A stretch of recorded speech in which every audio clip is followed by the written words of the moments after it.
Hi friends, எல்லாருக்கும் வணக்கம். இந்த வீடியோவில் நம்ம மொபைல் யூஸ் பண்ணுற ரொம்ப ரேரான அப்ளிகேஷன் இல்லை உங்களுக்கு ஃபேவரட்டாக இருக்கிற அப்ளிகேஷன் தெரியாமல் நீங்கள் அன்இன்ஸ்டால் பண்ணுறவங்க அதை ப்ளே ஸ்டோரில் இப்போ அவைலபிளாக எல்லாமே இருக்கலாம். அதே போல் ஏதாவது தேர்ட் பார்ட்டி அப்ளிகேஷன் நீங்கள் வெப்சைட்டில் டெவலப் பண்ணியிருப்பீங்க, மறுபடியும் அந்த அப்ளிகேஷனை வெப்சைட்டில் தேடி எடுக்க முடியாது. இந்த மாதிரி சுச்சுவேஷனில் இருக்கும்போது அது நமக்கு ஃபேவரட்டான அப்ளிகேஷன் இருந்தாலையும் இல்லை ரொம்ப ரேரான அப்ளிகேஷன் இருந்தாலையும் எப்படி சேஃபாக பேக்கப் எடுத்து வைக்கிறதுன்னு பார்ப்போம். வாங்க வீடியோக்குள்ளே போகலாம். இந்த ஆப்போட name app backup and restore application open பண்ணுற மாதிரிங்க. இந்த அப்ளிகேஷன் ஓப்பன் பண்ணால் இன்டர்ஃபேஸ் ஃபஸ்ட் இப்படி தான் இருக்கும்.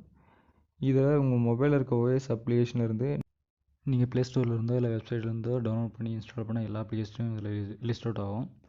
இதில் உங்களுக்கு வேணுன்ற அப்ளிகேஷன் நீங்கள் பேக்கப் எடுக்கணுன்ற அப்ளிகேஷன்லாம் ஒரு செக் பாக்ஸ் மாதிரி இருக்குது பார்த்தீங்களா, ஒரு அப்ளிகேஷன் பக்கத்துலையும் அதில் டிக் பண்ணிங்க.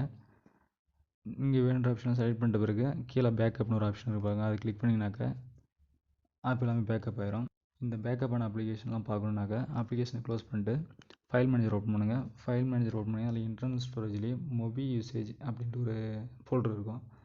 அந்த ஃபோல்டர் ஓப்பன் பண்ணிங்கனாக்கா நீங்கள் பேக்கப் எடுத்த எல்லா அப்ளிகேஷனும் அதில் இருக்கும். இது நீங்கள் மெமரி கார்டு யூஸ் பண்ணிங்கனாக்கா அந்த அப்ளிகேஷன் ஃபுல்லாக மெமரி கார்டுக்கு மூவ் பண்ணி வச்சுக்கோங்க. சப்போஸ் நீங்கள் தெரியாமல் அப்ளிகேஷன் அன்இன்ஸ்டால் பண்ணிட்டாலோ இல்லை குழந்தைங்க யாருன்னா யூஸ் பண்ணும்போது அன்இன்ஸ்டால் பண்ணிட்டாலோ நீங்கள் எப்போ வேணாலும் அந்த பேக்கப் ஃபைல் வச்சு இன்ஸ்டால் பண்ணி மறுபடியும் யூஸ் பண்ணிக்கலாம். இந்த அப்ளிகேஷன் இன்னொரு பெனிஃபிட் என்ன இருக்குதுன்னா, நீங்கள் ரேர்னாக்கா எப்போயாவது ஒரு டைம் யூஸ் பண்ணுற அப்ளிகேஷன் நம்ம மொபைலில் இன்ஸ்டால் பண்ணி வச்சுருப்பீங்க. நீங்கள் வாட்ஸ்அப், ஃபேஸ்புக்கு டெய்லியும் யூஸ் பண்ணுவீங்க.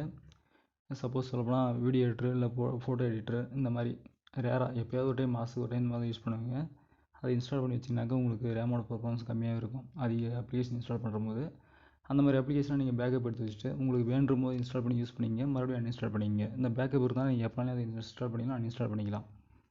இந்த ஆப்போட லிங்க் டிஸ்கிரிப்ஷனில் கீழே கொடுத்துருக்கேன். வேணும்னாக்கா டேரெக்டாக அதில் போய் டவுன்லோட் பண்ணிக்கோங்க.